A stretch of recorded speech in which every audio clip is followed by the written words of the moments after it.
I'm eating my feelings. Care to join me? I recently lost someone I really cared about, and as usual when I'm deep in my feels, I'm processing with food. I've gotten very good at grief lately. You get good at anything with enough practice. Today I'm in productive mode. Cleaned the house, took a shower, and now I'm baking. The feelings have to go somewhere. And today, it's into this cake. You're welcome. Getting it done before crying mode returns.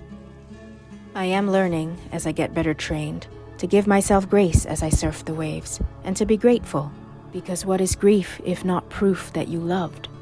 I'm very good at grieving, because I'm very good at loving. It's my superpower, and like all superpowers, it comes at a cost.